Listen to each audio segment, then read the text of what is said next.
Hola, muy buenas noches. Una vez más, un gusto estar con ustedes. Hoy es martes 4 de mayo del 2021. Junto a Ruth y también con Janet estamos listos saludando al cumpleañero hoy. Bueno, Emerson también está cumpliendo años, ¿eh? Así es, Emerson. Dos cumpleaños el día de hoy. Dos cumpleaños aquí. Emerson. Comimos 2 veces pastel hoy. Así me gustan esos saludos, mire, de Neri. De amigos, ¿verdad? Ese es, ¿lo escuchó, de amigos, de respeto. Excelente, así me gusta. Ese es cariño, mire. Eso es, eso es cariño. Buenas noches. Con la felicitación una vez más a Juan Carlos que nos acompaña aquí. Emerson, felicidades. Pastel ya se partió, contentos, así que son dos muy buenos compañeros. Ellas fueron las encargadas de poner y partir el pastel. Buenas noches. Buenas noches, licenciado. Así es, felicidades para nuestro compañero Juan Carlos y Emerson, por supuesto. Así es, muchísimas felicitaciones. Y bueno, nosotros antes de abordar nuestra agenda informativa, como es habitual en nosotros, elevamos una oración a nuestro Dios. Así que le pedimos a ustedes que nos acompañen, como siempre, inclinando su rostro.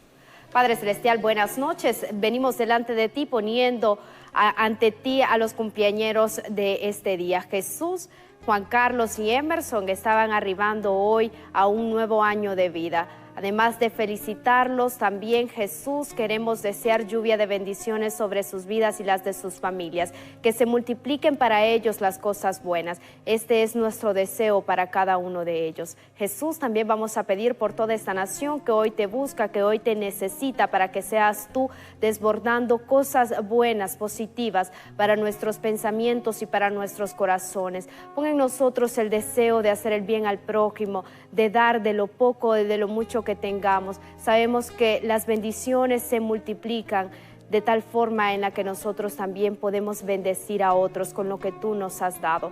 Esta es, Jesús, nuestra comunicación contigo esta noche. Gracias por todo. Amén y amén. Empleados de salud aseguran sentirse impotentes ante recrudecimiento de contagios y fallecimientos por COVID-19. Además, este día llegaron al país 189.600 dosis de la vacuna contra el COVID-19 donadas por el mecanismo COVAX. Por otro lado, sin negociaciones ni acuerdos se encuentra la Universidad Versus, debido a que los estudiantes de odontología mantienen tomadas las instalaciones. En tanto, neumólogos llaman a extremar medidas de bioseguridad y aseguran que nueva variante del COVID-19 en 5 días provoca daños críticos a los pulmones. Y en el ámbito internacional, México decreta 3 días de luto nacional por desplome de metro, que dejó decenas de muertes y más de medio centenar de heridos. Entérese de esto y mucho más a continuación en su noticiero estelar Impacto BTV, el poder de la noticia.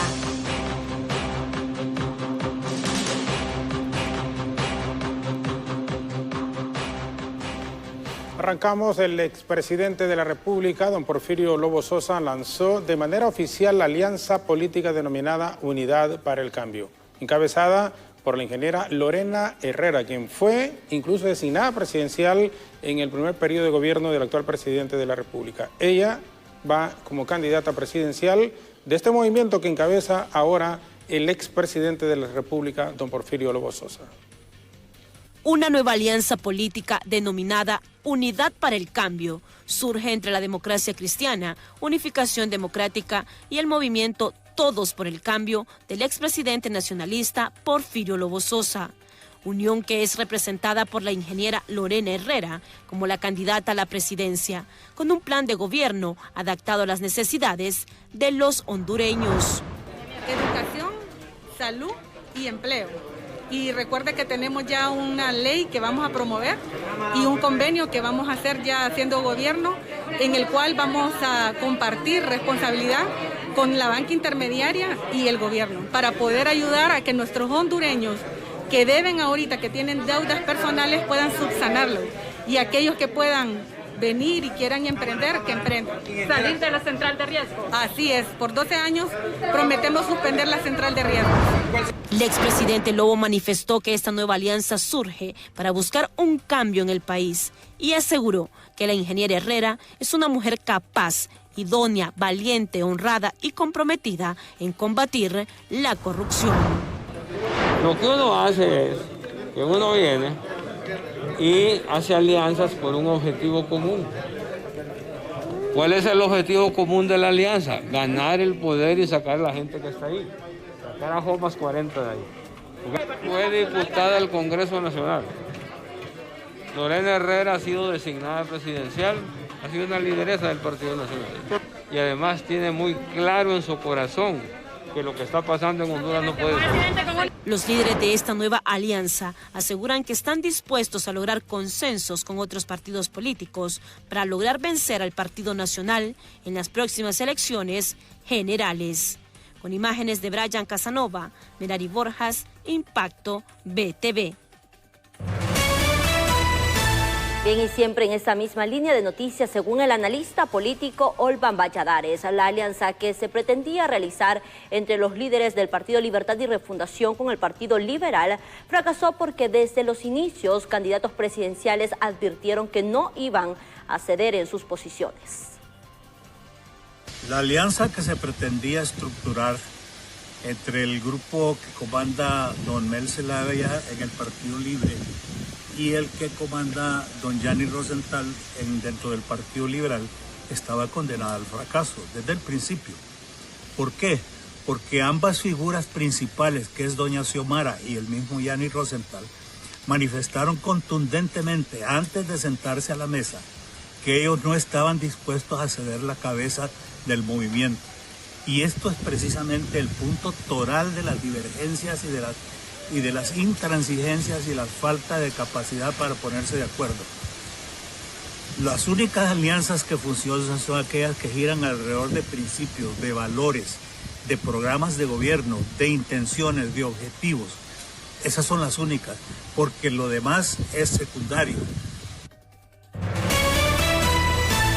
Cambiando en ese momento el ámbito de las informaciones, habitantes de la residencial Arboleda solicitaron la presencia del alcalde capitalino para solventar el problema del uso de las calles en dicha residencial, ya que ellos aseguran que pagan por sus viviendas, que por supuesto son privadas y no del gobierno, para que se decidan o que ellos decidan cómo utilizarlas.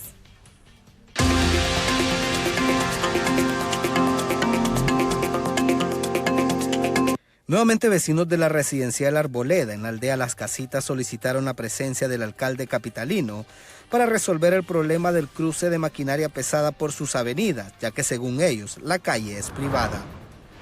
Aquí arriba de nuestra colonia están haciendo una construcción de una nueva colonia. Nosotros no nos oponemos a que la gente haga su colonia, que construya ahí, ¿verdad? Entre más hondureños tengan su casa, para nosotros es mucho mejor. El problema que tenemos es que ellos quieren usar nuestra calle principal como entrada y salida. Entonces nosotros a eso nos oponemos, porque la calle de nosotros, si usted le va a dar un vistazo, se va a dar cuenta de que es una calle privada, no tiene salida, solo tiene entrada. Entonces nosotros queremos de que ellos construyan su colonia arriba de nosotros, pero que busquen una alternativa de salida y entrada para la gente que va a comprar esas casas. De los vecinos, porque la alcaldía municipal del Distrito Central, a través del señor alcalde Narria Fura, le otorgó un permiso de construcción a una lotificación en la cual incluía el uso de nuestra vía privada para acceso al proyecto de ellos, que está en la parte superior de esta residencial, con lo cual ellos se van a evitar de buscar acceso, a hacer carreteras, pedir servidumbre con otros proyectos aledaños. Entonces los vecinos se oponen porque esta área es privada. Ellos esperan que en los próximos días tengan una respuesta por parte de las autoridades. De no obtenerla, se tomarán todos los nexos a la aldea Las Casitas en la capital. Con las imágenes de Carlos Zelaya para Impacto BTV, le informó Johnny Quito.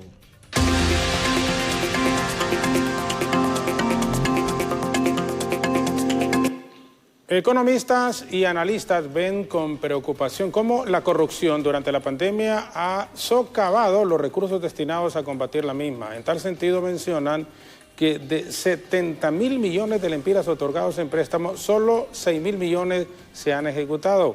En ese sentido, las autoridades del Ministerio Público estarían por esclarecer completamente 4 líneas de 20 de investigación que se están realizando en este momento. Como una débil planificación califican economistas del FOSDE y analistas las acciones emprendidas para combatir la pandemia del COVID-19, que ha impedido la ejecución de unos 70.000 millones de lempiras otorgados en préstamos para esta finalidad. Alrededor de 70.000 millones de lempiras es el monto del que el gobierno de Honduras disponía para hacer frente a la pandemia y a todos los efectos adversos que generó el COVID-19. Sin embargo, de estos recursos, en los últimos reportes de CEFIN afirman que solo se han ejecutado 6.000 millones. Hay una débil planificación, que no ha habido una gestión efectiva de estos recursos. Cuando hablamos del tema de la impunidad, o qué decir, cuando hablamos del tema de corrupción, son problemáticas que afectan igual o más que el COVID, que mata personas y que hoy por hoy nos afecta aún más porque todos esos dineros que deberían de administrarse de manera correcta para abordar la problemática de la pandemia, no se están abordando. Por parte de las autoridades del Ministerio Público y la Agencia Técnica de Investigación Criminal, se habla de por lo menos 20 líneas de investigación contra la corrupción durante la pandemia, de las cuales ya han sido judicializadas 4. Más de 20 líneas de investigación respecto a varias denuncias sobre presuntos actos irregulares cometidos por funcionarios en el marco de la pandemia por el COVID-19. El Ministerio Público a esta fecha tiene ya judicializado 4 casos, de los cuales ya hay personas acusadas y que están con proceso penal vigente. Para estos expertos, lo preocupante es el nivel de ejecución versus el presupuesto con el que se cuenta, ya que no se tiene un resultado que coincida con las exigencias de la población y el repunte de la pandemia. Con cámaras de Denis Velázquez para Impacto BTV, César Euceda. Bien, y según analistas, la mora judicial es el mayor problema de violencia que existe en Honduras, ya que según estudios de la Alianza por la Paz y Justicia, el país tiene un 100% de mora en casos de feminicidios y un 87% en otros ajenos a ese flagelo. Mire, la impunidad en Honduras, nosotros como Alianza por la Paz y la Justicia en algún momento sacamos lo que se llama el índice de impunidad. Hace 4 años, 5 años la impunidad era de 94%, o sea, de cada 100 homicidios, apenas 6 llegaban a juicio y no significaba que eso llegara a un juicio condenatorio, ¿verdad? Simple y sencillamente 6 llegaban a juicio y no era garantía que alguno de esos 6 fuera condenatorio.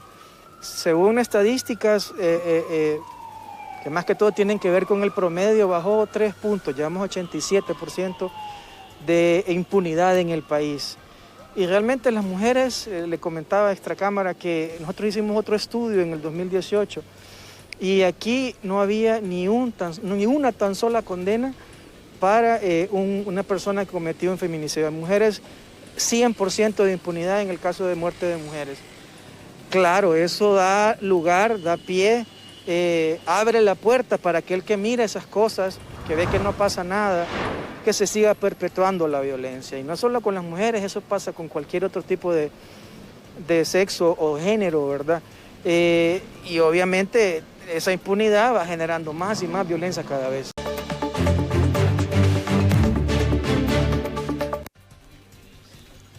Empleados de salud se sienten impotentes ante tanto contagio de COVID-19. Vamos en este momento con nuestro compañero César Euceda, Angelito Maradiaga, que está con Irma Marcía, que es la secretaria general del Sindicato de Trabajadores de la Salud. Muy buenas noches. Adelante, César, con ustedes.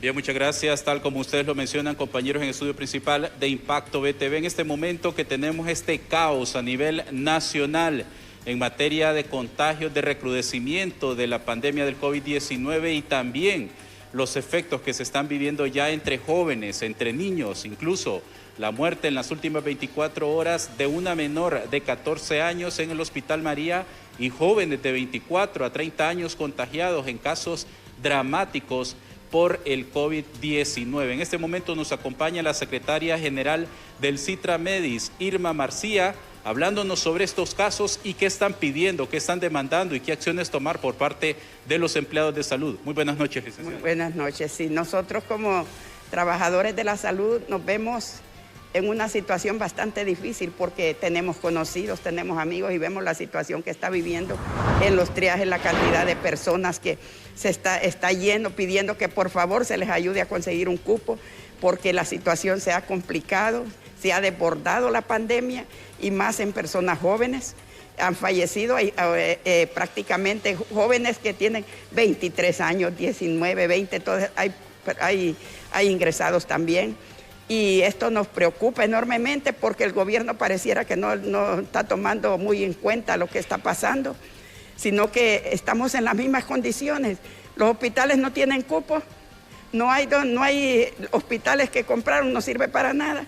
Y al final quien carga la situación es la población. Yo creo que es el momento de que la población exija, ¿verdad?, que se le preste la atención que corresponde. Es el deber del Estado de poder proveerle la salud a la población. Y aquí se está dejando prácticamente abandonada cuando los triajes están llenos y no se les está dando la atención para trasladar los hospitales. Entonces, esto nos tiene complicados como trabajadores. Pero también hay algo importante y es que ustedes, los empleados de la salud, técnicos, enfermeras, médicos, estamos hablando de alrededor de casi 300 profesionales de la medicina en las diferentes áreas que han fallecido a raíz de la pandemia. ¿Qué va a pasar con estos familiares, con ustedes mismos en este momento que tienen riesgo de contagio?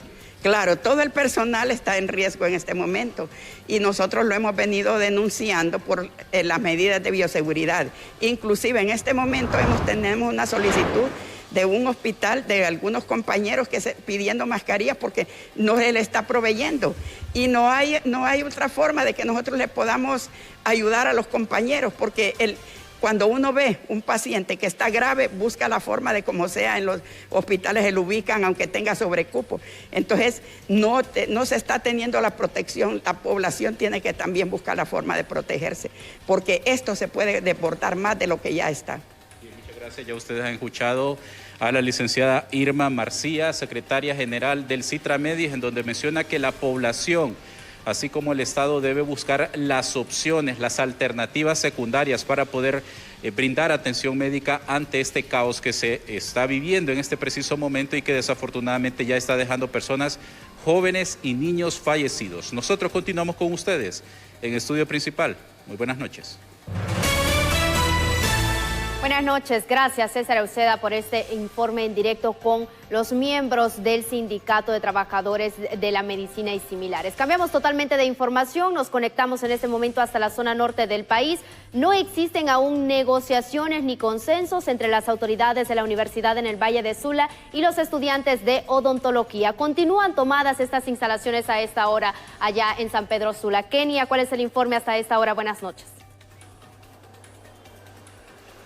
Buenas noches, Ruth Muñoz, compañeros en Estudios Principales de Impacto BTV Estelar. Como usted lo ha mencionado, aún continúan tomadas las instalaciones de la Universidad Nacional Autónoma en el Valle de Sula y acompañada en este momento con los estudiantes de odontología, quienes mencionan que no existen hasta el momento acuerdos ni negociaciones. Muchachos. Buenas noches. Con respecto a las clases en la Universidad Autónoma de Honduras por parte de odontología, no se han llegado a acuerdos, llevamos más de un año sin clases, específicamente un año y medio. No hay propuestas de las autoridades, todos han sido mentiras y solo quedamos en eso, reuniones que no se han consensuado, etcétera, y no hay respuesta por parte del doctor Herrera. Tampoco las autoridades de odontología han sido totalmente incompetentes y en general no hay respuesta. ¿Cuántos días han tenido ustedes ya el campus universitario? ¿Cuántos días se encuentran aquí? La primera toma fue el 16 de abril. Que se realizó y se soltó posteriormente, de ahí 2 días o un día después se volvió a tomar a la universidad de nuevo y hasta el día de hoy seguimos con la universidad tomada. ¿Cuánto tiempo permanecerán hasta que haya un acuerdo por parte de las autoridades, hasta que ustedes puedan retornar a clases presenciales? ¿Es así? Sí, más que todo para soltar la universidad nosotros necesitamos llegar a algo con las autoridades y sacar algo porque necesitamos volver a clases. Muy bien, excelente. Aquí están los muchachos de odontología también acompañándonos y bueno, presentándonos la denuncia que todavía no hay negociaciones ni acuerdos. La universidad, las autoridades de la universidad han informado que la prueba de actitud académica se estaría realizando en otro centro universitario privado para realizar ese proceso que necesitan hacerlo. Y los estudiantes permanecerán aquí, ya lo han informado, hasta que exista un acuerdo, una respuesta por parte de las autoridades, sobre todo para apoyo en las clases presenciales de odontología. Si no hay ninguna consulta con este informe, vamos a retornar a Estudios Principales de Impacto BTV. Buenas noches, gracias Kenia Chinchilla por este informe desde la zona norte del país. Por supuesto que estaremos dándole seguimiento a este tema para identificar también en qué lugar se estaría desarrollando la prueba de aptitud académica para los estudiantes que desean ingresar a la máxima casa de estudio. Cambiamos de información con el licenciado Jorge Zelaya.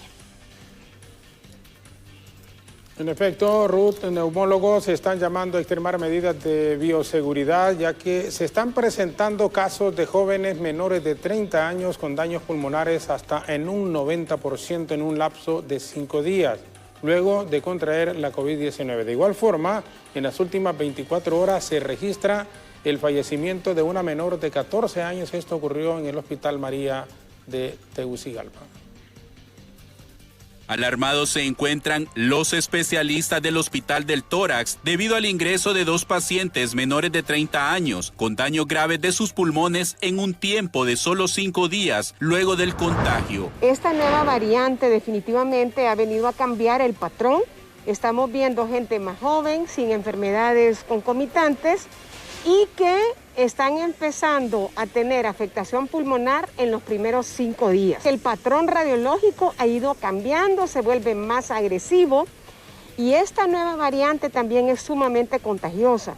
Tenemos familias enteras contagiadas. Ahorita tenemos un muchacho de 24 años que hay 5 miembros de su familia positivos y tenemos otro donde hay 17 miembros de su familia positivos. De igual forma, los menores han registrado un incremento de contagios e ingreso a unidades de cuidados intensivos, como ocurre en el Hospital María, donde una menor de 14 años, la 7ª del año, ha fallecido en 24 horas. Confirmamos el fallecimiento de una menor de 14 años, quien estaba sospechosa por COVID-19 interna por menos de 24 horas en nuestra unidad de cuidados intensivos, procedente del departamento del Paraíso. A la fecha han perdido la vida en esta institución 7 pacientes en el año 2021, 7 pacientes pediátricos en el año 2021. La cifra de menores fallecidos solo en el Hospital María desde el inicio de la pandemia llega a 33. Y según expertos, si continúa esta tendencia, la cifra podría volverse incalculable, como ha ocurrido en otros países latinoamericanos. Con cámaras de Denis Velázquez para Impacto BTV, César Euceda. En tanto, el epidemiólogo Fidel Barahona, en su participación en el diálogo de Hola Honduras, aseguró que la falta de planeación y además de prevención previa a la llegada del coronavirus al país fue un elemento fundamental para que se saliera de las manos y llegara a una crisis sanitaria. Galenos apuntan que la gran crisis sanitaria que se vive actualmente en el país, con el elevado número de muertes y de positividad, es producto de la ausencia de planes de contención y tratamiento a los primeros casos presentados tras la declaración de emergencia mundial por la COVID-19. Entonces no se generaron esas medidas de contención para evitar entonces que no solamente ella, sino que también toda la gente que estaba viniendo del exterior pudiera tener una vigilancia de una forma tal que identificando las personas que estaban positivas, las pudiéramos aislar, pero no enviarlas a su casa, sino en sitios de aislamiento. El epidemiólogo apuntó en el diálogo conducido por el director de prensa, Jorge Zelaya, que las autoridades debían haber contenido y mapeado múltiples zonas para evitar la propagación y que actualmente debe existir un testeo para controlar las cifras reales. Generar un verdadero plan de testeo. ¿Qué significa esto? Lo que significa es que en cada uno de los municipios nosotros deberíamos de tener ya definida una metodología y tener definido, de acuerdo a los criterios de cómo se va comportando la enfermedad, de estar haciendo esos testeos para poder conocer ¿qué? La positividad. Hasta la fecha, más de 210.000 casos se han registrado y más de 5.000 muertes. Según denuncias del sector médico, ya no hay espacio en los hospitales y salas UCI. Además, se han confirmado la presencia de nuevas cepas más agresivas y mortales, dejando varios niños en cuidados intensivos y fallecidos. Todo por la falta de decisiones acertadas y mal orientación de fondos estatales. Para Impacto BTV les informó Pablo Martínez. Los maestros a las calles a protestar contra la privatización del INPREMA. Esto y más cuando regresemos de la breve pausa en radio y televisión. Vienen a cuentagotas. Hoy llegaron 189.600 dosis de la vacuna contra la COVID-19 donadas por el mecanismo COVAX, con las cuales se les aplicará la segunda dosis a los médicos, trabajadores de la salud y la primera a los adultos mayores de 75 años. Ya está en el país la segunda donación de vacunas contra la COVID-19 por parte del mecanismo COVAX. En este envío llegaron 189.600 dosis, con las cuales se continuará inmunizando al personal que está en la primera línea de esta pandemia. Nos da mucho gusto encontrarnos aquí reunidos para entregar a las autoridades de Honduras el segundo lote de dosis de vacunas contra la COVID-19 enviados por COVAX, por medio del Fondo Rotatorio de Vacunas de la Organización Panamericana de la Salud, Organización Mundial de la Salud. Este lote de 189.600 dosis de vacunas de AstraZeneca es parte del esfuerzo global.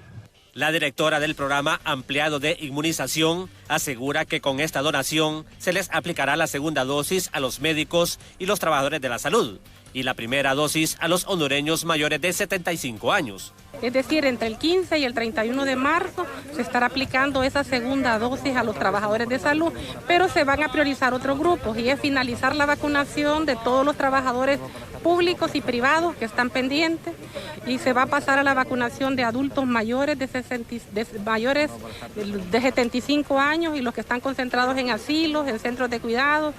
El presidente Juan Orlando Hernández le agradeció al mecanismo COVAX el envío de la segunda donación, pero le pidió a los países ricos que han acaparado las vacunas que se las vendan al país para poder inmunizar a todos los hondureños.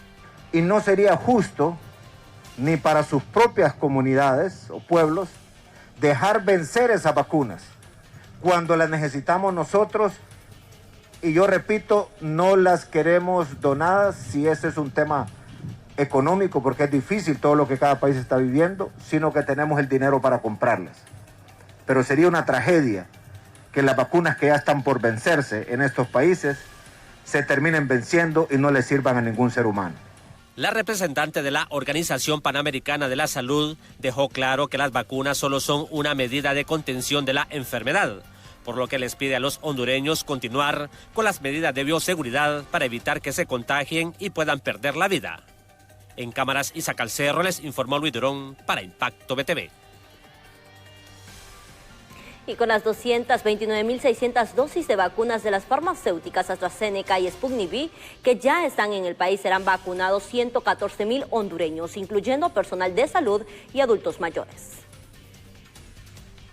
Más de 114.000 hondureños, entre ellos personal de salud y adultos mayores, serán vacunados con las 229.600 dosis de las farmacéuticas AstraZeneca a través del mecanismo COVAX y la rusa Sputnik V, compradas por el gobierno de Honduras a Rusia. Será el segundo lote de la vacuna Sputnik V, pues hace unas semanas llegaron las primeras 6.000 que permitieron la inmunización de 3.000 personas. El contrato firmado por el gobierno con la farmacéutica rusa asciende a la adquisición de 4.2 millones de fármacos. Asimismo, se tiene previsto que el Instituto Hondureño de Seguridad Social a finales del mes de mayo reciba 200.000 dosis de AstraZeneca a través del mecanismo COVAX, lo que vendrá a ampliar el número de población a vacunar. Sin embargo, el presidente Juan Orlando Hernández pide a la población que vea lo que sucede en otros países, que a pesar de la vacunación masiva siguen teniendo problemas con el COVID-19. Porque esta enfermedad vino para quedarse. Y aunque empezamos la vacunación poco a poco y se va a ir ampliando, no hay garantía hasta que no esté inmunizado la mayoría de la gente. Miren Chile, que es el país que más ha avanzado en vacunarse en América Latina. Ahorita está cerrado otra vez. ¿Por qué? Porque se descuidaron.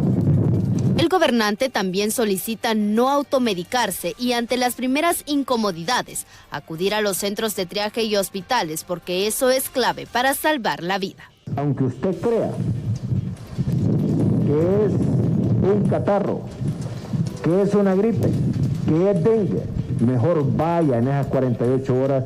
Aquí hay un centro de triaje, andan brigadas por todos lados, hay centros de salud, llamen al 911, pero lleguen en los primeros 48 horas para que si es COVID le dan el tratamiento maíz. Y si usted se lo toma, lo más seguro no va a ir al hospital. Y según el FONAC, la reconstrucción del Valle de Sula luego del impacto de las tormentas tropicales ETA e Iota avanza a paso de tortuga. El máximo representante del Foro Nacional de Convergencia, Omar Rivera, recibió un informe detallado sobre la reconstrucción de diferentes bordos en el municipio de Choloma, acción que lleva como objetivo agilizar los proyectos antes de que llegue el invierno a nuestro país y que sea un riesgo para los miles de habitantes de este sector que sufrieron pérdidas irreparables en las tormentas ETA y Iota.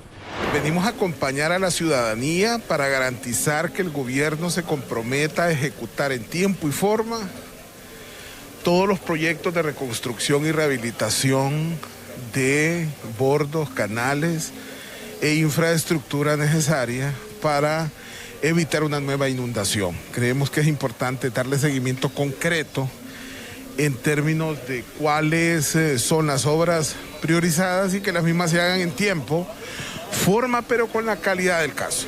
Por su parte, autoridades de la ciudad maquilera confirmaron que siguen haciendo su máximo esfuerzo para apoyar la reconstrucción. Sin embargo, no han recibido todos los fondos que fueron prometidos para que las empresas dedicadas a estos servicios logren licitar los diferentes proyectos que se necesitan para así garantizar el bienestar de la población.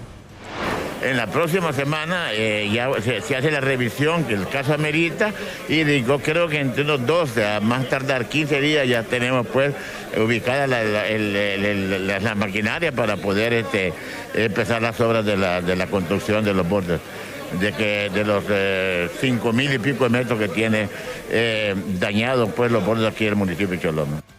Ante las amenazas de nuevas inundaciones en el futuro próximo, autoridades del gobierno y el sector empresarial y productivo agrícola decidieron este viernes acelerar los procesos de reconstrucción de bordos en el Valle de Sula. El plan se llevará a cabo con la presencia concurrente del Tribunal Superior de Cuentas, Veeduría Social del Foro Nacional de Convergencia y participación ciudadana para continuar realizando los proyectos con transparencia. Así lo confirmó el mismo presidente de la República. Para Impacto BTV les informó Samuel Cuello. Nos vamos nuevamente a una pausa comercial, pero al volver un hombre murió en uno de los portones del Hospital Móvil de La Ceiba. El gremio magisterial amenaza con realizar un paro nacional de labores y protestas en las calles a partir de mañana, evitando, según ellos, la privatización e intervención del INPREMA, ya que aseguran pone en riesgo las aportaciones de los docentes y los derechos de los pensionados y jubilados. Estamos en un proceso de lucha, de defensa del INPREMA, de defensa de los institutos de previsión. No solo andamos nosotros defendiendo el INPREMA, vamos a defender toda la institucionalidad y por ende vamos a defender los institutos de previsión. Aquí hay compañeros jubilados, hay compañeros activos, hay compañeros de los sindicatos del sector público y mañana, junto a la plataforma para la defensa de la salud y de la educación y la convergencia contra el continuismo, estamos convocando a todo el magisterio a acciones a nivel nacional para defender el INPREMA y los institutos de previsión. Todos en contra de la privatización prácticamente del INPREMA, todos en contra de la privatización de nuestros fondos y todos en contra de todos los que quieran asaltar nuestras cuestiones. Así que compañeros y compañeras, mañana aquí estamos en la lucha. ¿Qué implican estas acciones, profesor? Tomas, movilizaciones, acciones, todo lo que tenga que ver con que tengamos que estar al frente para defender lo nuestro. Y esta tarde se reportó la muerte de un ciudadano en las afueras del Hospital Móvil de La Ceiba. Hasta el momento se desconocen las causas por las que el hombre habría perdido la vida. El cuerpo quedó en uno de los portones de este centro ubicado al costado del plantel del Hospital General Atlántida. Y 6 miembros de una misma familia resultaron con quemaduras de segundo y hasta tercer grado luego de la explosión de un chimbo de gas. Esto ocurrió en Olancho. Socorristas trasladaron a los afectados al Hospital Hermano Pedro de Juticalpa y a uno de ellos, al más afectado, fue trasladado en helicóptero al Hospital Escuela de Tegucigalpa. Entre las víctimas de la explosión se encuentran 2 menores de edad. Hablamos de un niño de apenas 6 años y un adolescente de 16. Un motociclista resultó gravemente herido al impactar con un vehículo tipo camioneta color rojo en la colonia Palmira de la capital, muy cerca de las oficinas de Naciones Unidas. Según relatos de algunas personas que presenciaron el incidente, el conductor de la camioneta intentó realizar un giro hacia la izquierda y no se percató de la presencia del conductor de la moto, impactándolo y causándole graves lesiones en sus piernas. El joven fue atendido por paramédicos de la Cruz Roja, quienes lo trasladaron de inmediato en ambulancia hasta el Hospital Escuela. Por otro lado, a plena luz del día se registró una balacera en el barrio Medina de San Pedro Sula que dejó como resultado 2 personas fallecidas. El auto blanco en el que se conducían quedó con varias perforaciones al lado del vidrio del conductor. Según informes preliminares, individuos en motocicletas y un vehículo turismo llegaron hasta el lugar disparando en reiteradas ocasiones y después se dieron a la fuga. Mientras tanto, un presunto miembro de la pandilla Barrio 18, acusado de haber decapitado a un hombre el pasado 2 de mayo en la aldea Los Chorros en Sabana Grande, fue capturado este martes. El detenido responde al nombre de Cristian Josué García, de 21 años de edad, quien fue detenido junto a un menor de edad por agentes de la Dirección Policial de Investigaciones. Según el informe, García decapitó a un hombre en el caserío Las Mesas de la aldea Los Chorros y lanzó su cabeza en un campo de fútbol de la misma comunidad. Tras las pesquisas del caso, la DPI logró ubicar al supuesto miembro activo de la pandilla 18 y ponerlo a las órdenes de la Fiscalía, quienes iniciarán con un proceso legal en su contra. Mientras tanto, el menor de edad detenido junto al sospechoso está en poder de las autoridades bajo efectos de investigación con el fin de descartar su vinculación con este sospechoso. Bueno, nos vamos. A ustedes les hace falta Tito. Yo he notado eso. Tito hoy tenía prohibido venir, licenciado, no. De la dirección de cámaras. No acato órdenes, dicen por acá. Bueno, marchamos. Así es, licenciado. Así es. Buenas noches. Mañana en nuestras nuevas emisiones, ahí estaremos. Sí. Así es. No hay tiempo para más. Buenas noches. Buenas noches, con permiso.